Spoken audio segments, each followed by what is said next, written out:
Svi želimo viralne kampanje, ali ne postoji formula koja do njih dovodi. Soco, Núñez, Cela na čelu je marketinškog tima Burger King UK i donosi nam uvide u to kako su nastale neke od njihovih kampanja koje se privukle najviše pažnje. Soco uključujemo direktno iz Londona. Soco, can you hear us? Yeah, perfectly. And you? Great, yeah, loud and clear. So fire at will. Perfect. The floor is yours. Okay, so let's see if this works.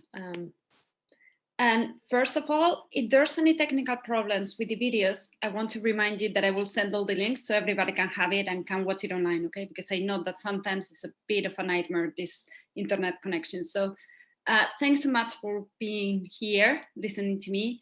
My life, as you can see, it's all about Whoppers. Everything that we do goes around Whoppers.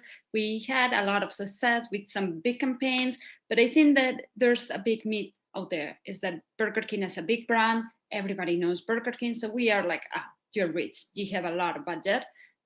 But the reality is, guys, that this is McDonald's with massive budgets.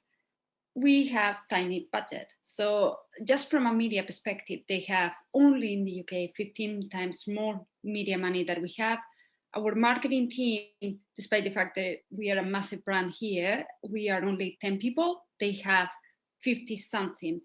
So the challenger approach that you see on media or on digital for us, it's our way of being. We have to be agile.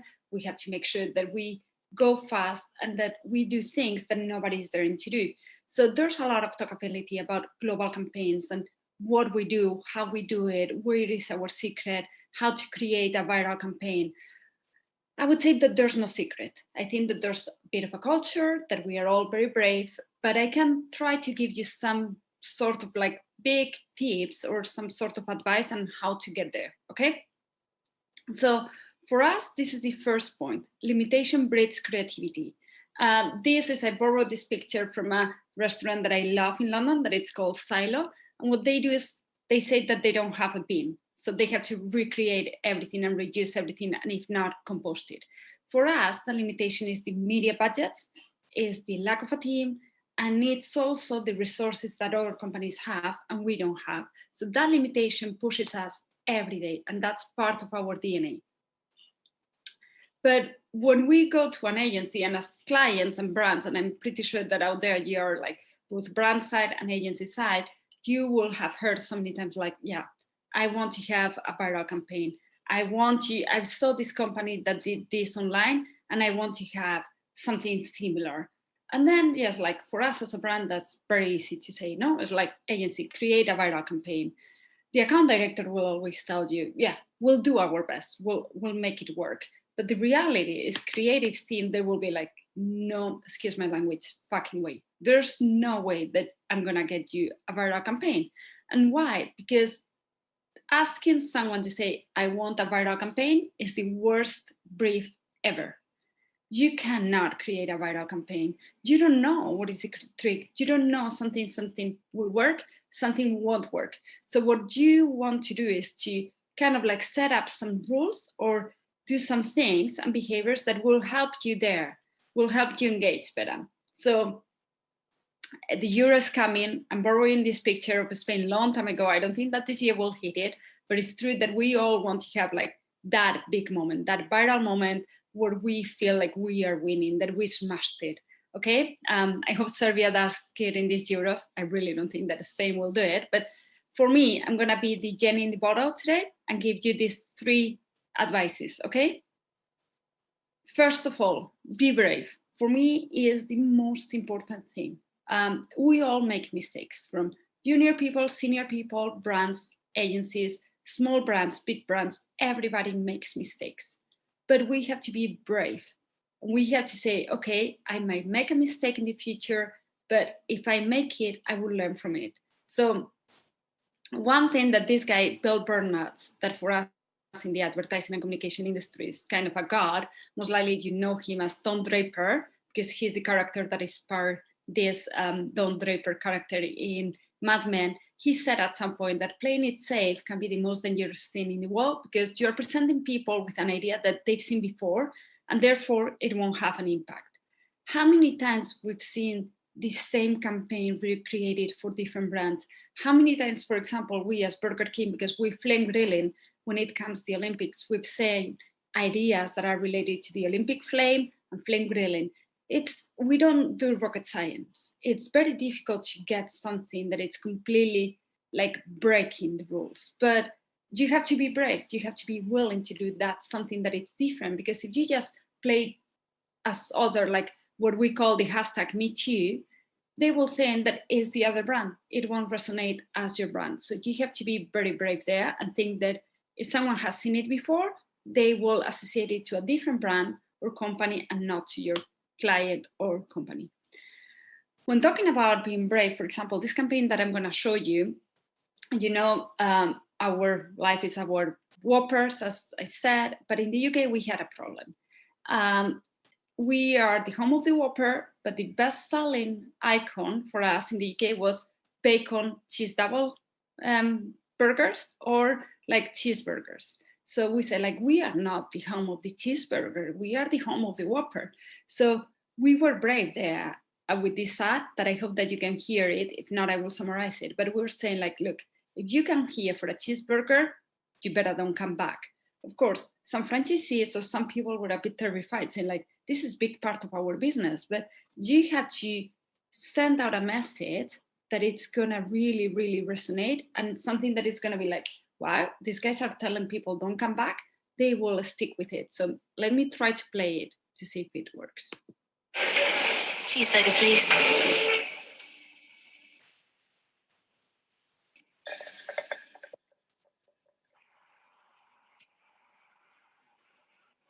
Don't come back.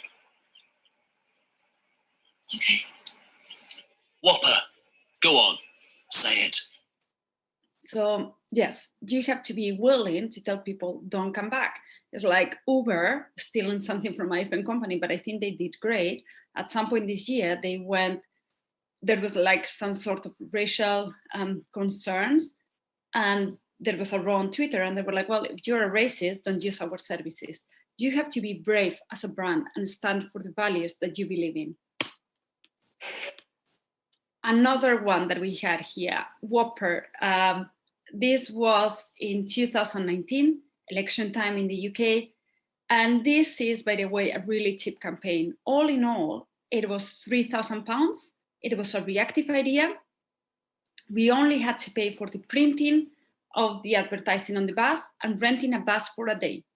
£3,000 that gave us full coverage in the UK, like really in a week time.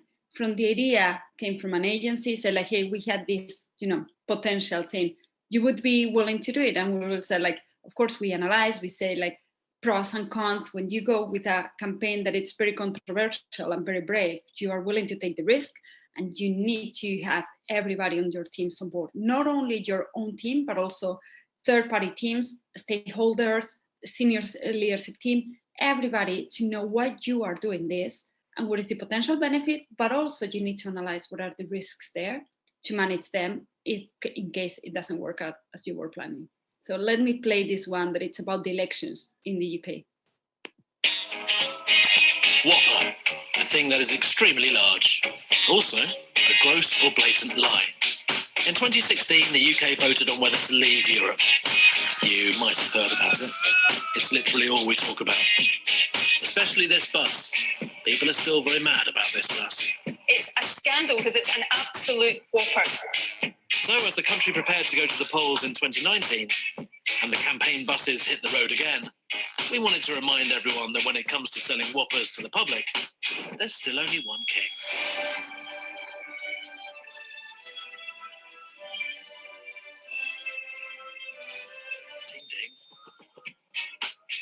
People seem to like it. Celebrities liked it. Political pundits liked it. Even vegetarians liked it. Weirdly. Soon, Burger King was the #1 Twitter trending topic in the UK. But it didn't stop there. The bus was talked about in 75 countries across the world, including Botswana. Suddenly, everyone had Whoppers on the brain, probably because it was actually fun to talk about. While the rest of the news... it wasn't. We counted 107 pieces of coverage with a combined reach of over 500 million people. Considering there are only 66 million people in the United Kingdom, that is a lot. Thank you, Internet, and thank you, bus driver.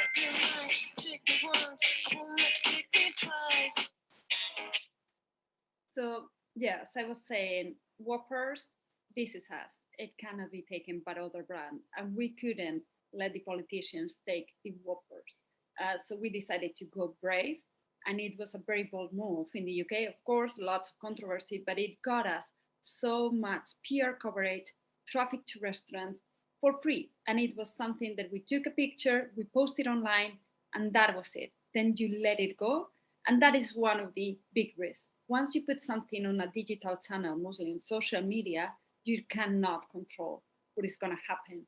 There's kind of like the dark side of the coin that you have to be able to at least to cope with the potential repercussions that it could have in the brand. The second tip for me is to be relevant.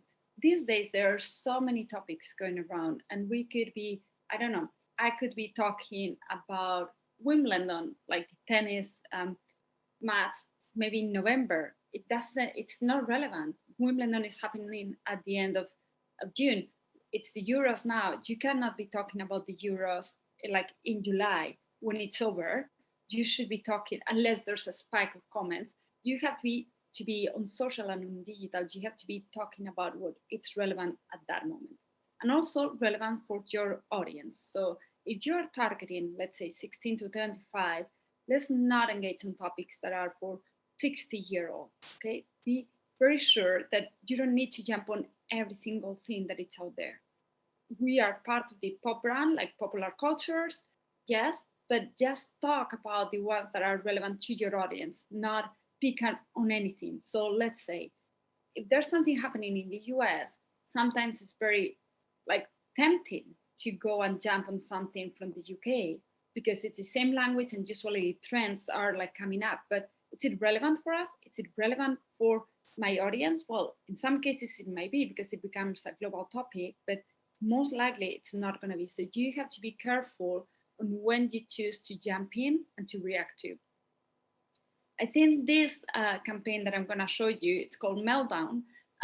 It was planned for a digital campaign, but with an execution in restaurants. And what we did is like, we realized that there was a trend in the UK where more and more, there was a demand to reduce single-use plastics. And there was a trend online started by two 7 and 10-year-old girls from the south of the UK to ask McDonald's to remove all plastic toys. And then they went to us, and we had been working, to be honest, on this for many years, but we were planning to launch it 6 months later. And when we saw this trend on internet, we said, we need to advance, we need to make it faster and jump on it now. So I'm gonna play the video, see if it works. I think this one is not working. Apologies, I think this one is not working, so I will send you a link. But basically what we did was asking people to bring their Happy Meal toys into Burger King. We'll collect them, we'll recycle them, and we'll create parks and recreation areas for kids in our restaurants. And also they would get a free cheeseburger and a free Whopper Junior to incentivize them. So very simple campaign. The idea was relevant topic on the media. There's a trend on social media started by two girls. Let's jump on it.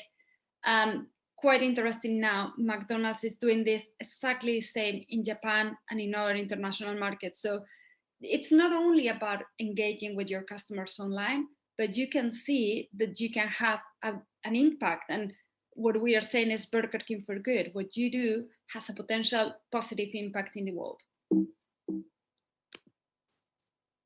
Another one that happened this year, and I'm pretty sure that you saw it online.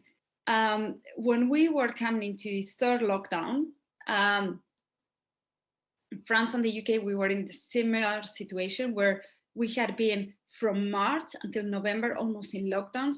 Restaurants had been closed. The hospitality industry has been suffering so much. So we said, look, we need to be on this together, not only about the big brands, but also the independents. So we said, okay, we are gonna kind of like raise the voice and speak up for everybody. So we asked with a simple post. And again, this is another campaign that cost nothing because it was just a simple post on Twitter and Instagram where we were asking people to order from McDonald's, but also from KFC, Subway, Pizza Hut, whatever you think, but also to support all the independent restaurants, all the independent burger joints that are out there. This became one of the most viral moments in the UK. And as I was saying, the brief was not to be a viral campaign. The brief was to talk and to use our channels because we are that lucky that we have a lot of people hearing us to say, you need to help us support the hospitality industry. This trend went then international, Nordics, Italy, every single market that was in a lockdown jumped into it, but also other brands like Leon Restaurants, that it's also fast food in the UK, healthy fast food, Indonesia, travel, Malaysia, even Durex in Italy jumped on this. So you can see from a very simple reactive moment how you can create a proper trend. But the thing is, like, you cannot be thinking, okay, this is going to be viral and I'm going to create this to be viral. You just need to do what it's good for your brand, what you think is the right thing to do. Also, from this moment, what we did was we decided to give our own Instagram channel during the lockdown to the independent restaurants. So in the UK, since I think it was beginning of December that we went into the third wave of lockdown, until the 17th of April, that restaurants could open again to welcome guests and not only being on delivery. Every single image that has been on our Instagram was to promote an independent small restaurant. So you had to put your money where your mouth is. You cannot say, I'm going to do this, but then I'm not going to do it. No, you have to commit and you have to go all through it. To be honest, when we said we were going to be giving our Instagram channel to independent brands, I really thought it was going to be for 1 month. But then we saw, okay, it's 3 months, it's 4 months. We committed to it and we have to stick until the end, because one thing, it's going to be very clear. Instagram or social media will not forgive if you say something and you do the opposite. And for me, and I'm trying to speed up a bit because I know that we are a bit delayed on timings, but the third tip would be to be yourself. There's been a lot of like trying to have Me Too products, copy, like, you know, McDonald's, they have their Big Mac, we have the Whopper, there's no point. And I know that in past Burger King had a burger that was similar to a Big Mac, but we don't want to do that. We want to be ourselves. And that is more than ever important when it comes to digital.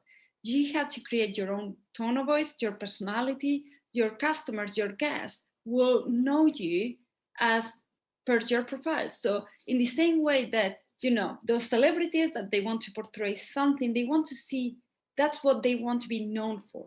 So you have to be really putting out there what you want to be known for. If you want to be an authentic brand and you put like properly fake retouched pictures, it's not going to come through. If you want to be like a very close by informal brand that engages at a customer level as a friend, you cannot be with a copy on a post that it's very formal. So you have to really be yourself and don't be afraid about that. And I think that this is a clear winner. So almost 2.5 years ago now, Kanye West tweeted, "McDonald's is my favorite restaurant." And this is a proper reactive. And that's why it's something that I was saying, it's global, but BK UK, we had a WhatsApp group with the social media team where they sent me, "Hey, Soco, we just saw this." This was on a Sunday morning. By the way, I was on holidays. I was like hiking a mountain in Bulgaria. And they said, like, we need to react to this. And we had several copies, proposals there, but we said, like, we have to keep it very simple. You cannot be a douchebag on internet. You cannot be attacking. We want it to be neutral, but also being like, you cannot be the cocky guy. So we wanted to say, okay, we disagree, but how we can do it without attacking Kanye or everything that he stands for. And we just went for these simple 3 words, explains a lot. And we left it there. And when it started like around 2 hours, it was like 10,000 likes. And we're like, wow, this is good. And then it started growing and became like a global trend. And this tweet that you see there, so far, is the non-sponsored, because by the way, all these campaigns that I've presented, they are completely organic. We don't put media behind it, but this is the tweet with most likes in history, organically. Not even like I think the previous one was something that a kid tweeted Wendy's to get free nuggets and then started that trend, but this is completely organic. Nike has some more likes, but it's putting money behind. So you have to be like, speaking the same language as your customers are, and at some point being consistent, day in, day out, being agile, being reactive, and don't being afraid. At some point you will hit the jackpot, but don't expect to hit this jackpot every single week. And sometimes you will have mistakes or things that you were expecting to work very well, and they are not working well on social, on digital, but then some things that you were not expecting them to perform well is like that expect the unexpected will do well. And this is one of those. So Stevenage, we decided to sponsor it 2 years ago, or 3 years ago now, sorry, with COVID, there's a bit of a gap year there.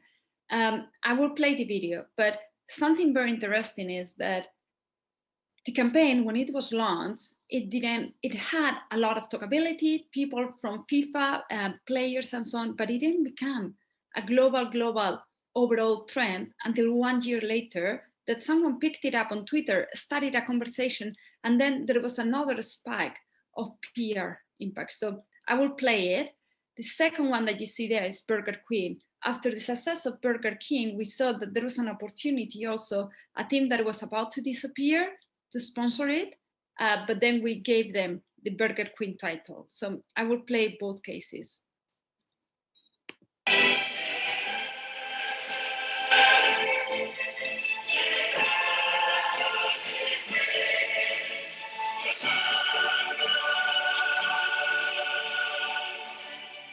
Confused? Let me take you back a few steps. You haven't heard of Stevenage Football Club, right? Well, neither did we.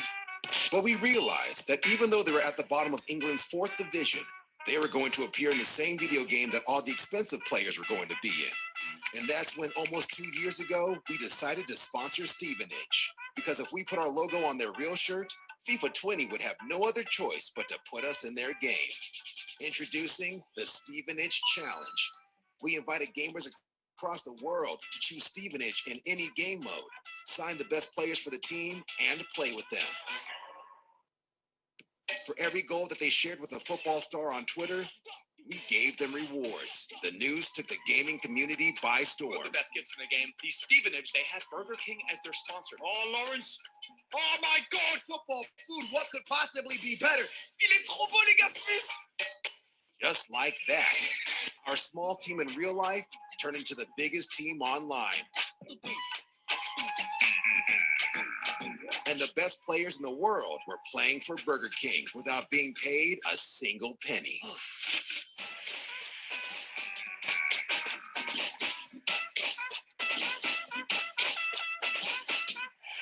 It's not every night.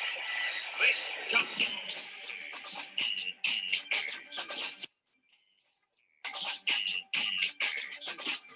EA Sports. It's in the flame.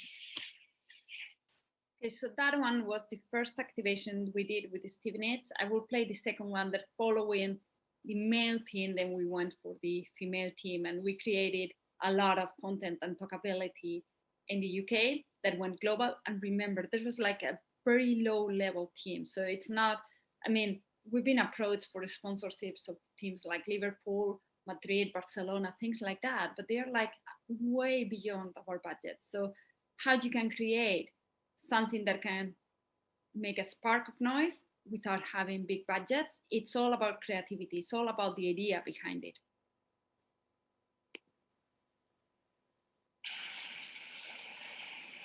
I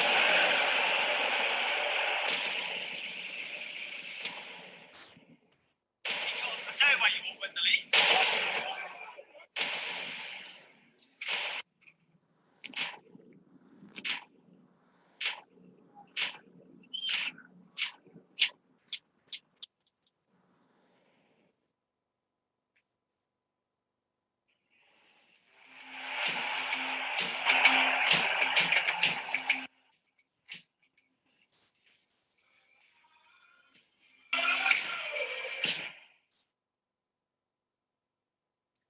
So I think this is all the key tips, the 3 areas that I told you that I was going to talk about, but I want to give you a bit of a bonus time with Mario here. Like, first of all, whatever you do, don't be afraid.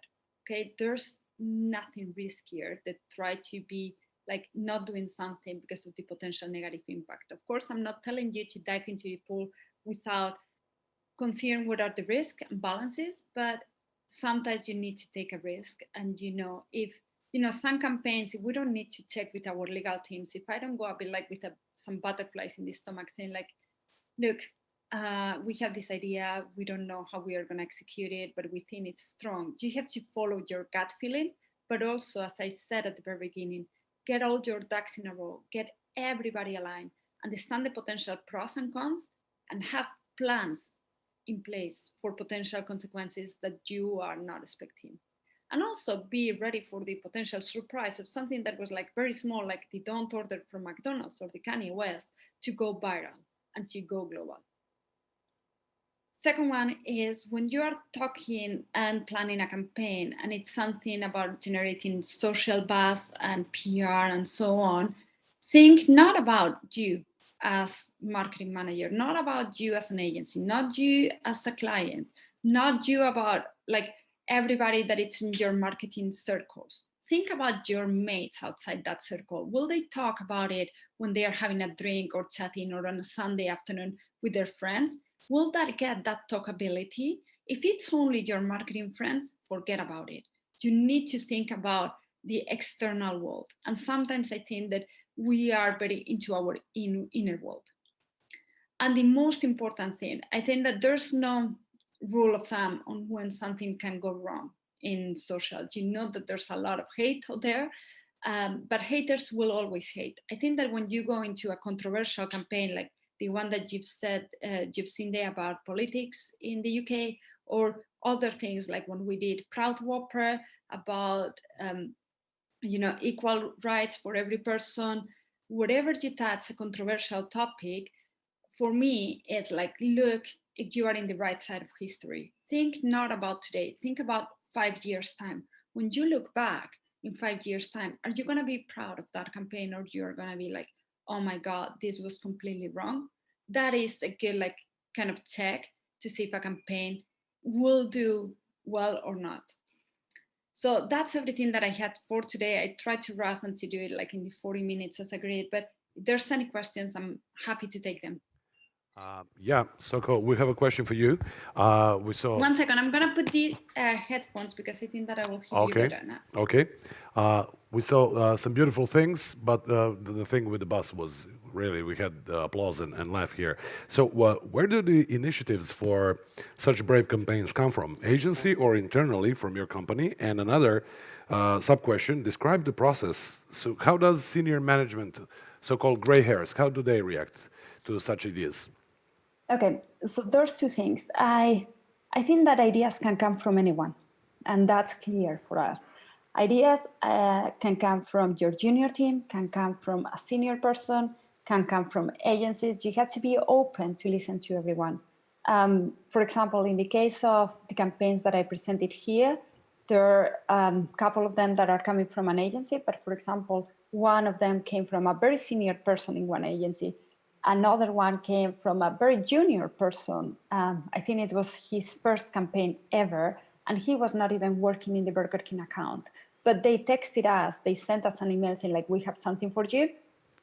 And it's about listening. We always say that we have an open brief. Even if you don't work with Burger King as an agency, and we are not one of your clients, I will listen to you. If you have an idea, we don't have exclusivity. If you look, for example, the Meltdown campaign, the plastics one, it came from the packaging campaign, JKR. So they are graphic designers. And what we were asking them is to create a toy that was sustainable, made of paper, recyclable. And when they were working on that, on the graphic design of it, it's when this trend happened and they brought us the idea. So I think that ideas can come from absolutely everyone, and you have to be open to listen to it. The second question on how is the process, I would think that it's the most agile process ever. And you will shoot us an idea, whether it's an internal team or like email, we always say we like the napkin ideas. We don't need to have a full process of the idea. Just give us the insight, what you think. And then we discuss internally, we'll discuss with you as an agency or the person that is proposing the idea. And when it's something controversial, we'll take it to leadership team. Sometimes, I mean, not every single campaign has to go through the leadership team. For example, if you go with the Kanye West tweet, that was only a WhatsApp conversation that we had on a Sunday morning. And we have a WhatsApp group that it's called Burger King Reactive. And it's only, even we have other WhatsApp groups for the social media agency and the PR agency. That is only for reactive ideas. So we know that when something comes there, it's only for reactive ideas that need to be responded immediately. Of course, as a senior member of the team, you have to decide when something you think that it's risky, you have to take it up. And we have a very flat hierarchy and very good communication. And I think that's the agility of Burger King as a brand, the challenger mindset. It's very fast. So we all go through it quite fast. I will pick up the phone no matter which day of the week, and I will talk to our CEO and say like, hey, I have this great idea, but we need to react, we need to push it now, or the moment the trend on the internet will pass. And I think that everybody's aware of that. So we only bother people during weekends and late night if it's needed, but we are very reactive and agile there. And then there are other ideas that need a longer process. Like, I don't know, for example, the Stevenage is one of them, that it took some months to put it together. But mostly when it's something very quick, reactive and social, we just need to discuss with your team what is the best way. You have to test it and make sure that you are all aligned, and you discuss the risk. Don't talk only about, you have to be devil's advocate the whole time. It's like, what can go wrong with this? And plan and expect the worst case scenario. Always plan for the worst case scenario when it comes to social. And then, if it goes great, perfect, no problem. But if it doesn't go as you're planning, you will have all the tools to react.